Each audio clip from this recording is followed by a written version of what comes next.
നമസ്കാരം. തൊടിയിലെ ചെടി എന്ന പരിപാടിയിലേക്ക് എല്ലാ മാന്യ പ്രേക്ഷകർക്കും സ്വാഗതം. ഇന്ന് നമ്മൾ പരിചയപ്പെടാൻ പോകുന്നത് ചീരവർഗത്തിൽപ്പെട്ട മുള്ളൻ ചീര എന്ന സസ്യത്തെക്കുറിച്ചാണ്. നമ്മുടെ നിത്യജീവിതത്തിൽ ഉപയോഗിച്ചു വരുന്ന ഒരു ഇലക്കറിയാണ് മുള്ളൻ ചീര. അമരാന്തേസിയ കുടുംബാംഗമായ ഈ സസ്യത്തിൻ്റെ ശാസ്ത്രീയ നാമം അമരാന്തസ് പൈനോസസ് എന്നതാണ്. ഏകദേശം 1.5 മീറ്ററോളം ഉയരത്തിൽ വളരുന്ന ഒരു സസ്യമാണ്. ഇതിൻ്റെ ഇലകൾ നാടൻ ചീരയോട് സാദൃശ്യമുള്ളതാണ്. പൂക്കൾ നാടൻ ചീരയോട് സാദൃശ്യമുള്ളതാണ്. അത് വെള്ള കലർന്ന പച്ച നിറത്തിൽ കാണപ്പെടുന്നു. ശാഖാഗ്രങ്ങളിലാണ് ഇത് കാണപ്പെടുന്നത്. വിത്ത് മൂലമാണ് ഈ സസ്യത്തിൻ്റെ പുനരുത്പാദനം നടത്തുന്നത്.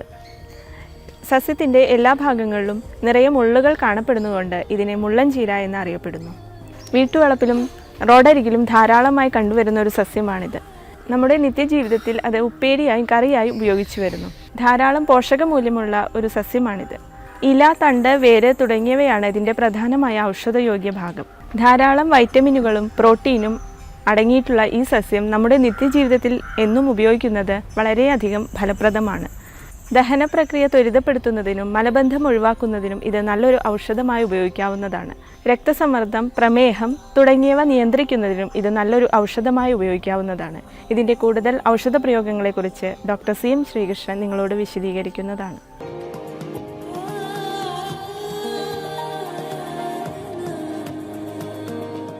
ഈ മുള്ളൻ ചീര ഈ വയറിന്, അതായത് മലബന്ധം ഉള്ള ആൾക്കാർക്ക് എന്നും കഴിക്കുന്ന നല്ലതാണ്. എന്നില്ലെങ്കിൽ ആഴ്ചയിൽ 2 ദിവസമെങ്കിലും ഇത് വാട്ടിയിട്ട് ദിവസേന ഒരു പിടി വാട്ടിയിട്ട് കഴിച്ചു കഴിഞ്ഞാൽ ഈ മലശോധന കറക്റ്റാക്കും. ഈ അർശസ് അല്ലെങ്കിൽ മൂലക്കുരുള്ള ആൾക്കാർക്ക് അത് നല്ല ആശ്വാസം ഉണ്ടാവും. പിന്നെ ഈ മേലെ ഈ ചൊറിയുള്ള ആൾക്കാർ, അതായത് ഒരു ഫംഗസ് വന്ന് ഒടിയിലൊക്കെ ചൊറിയുള്ള ആൾക്കാർക്ക് ഇത് കംപ്ലീറ്റ് അങ്ങോട്ട് ഒരു കലക്കം പോലെ ആക്കിയിട്ട് തേച്ച് പിടിപ്പിച്ച് കഴിഞ്ഞാൽ അങ്ങോട്ട് കുളിക്കാൻ ഈ കലക്കം തേക്കും പോലെ തേച്ച് കുളിച്ച് കഴിഞ്ഞാൽ ചൊറിച്ചിൽ പെട്ടെന്ന് നിൽക്കും.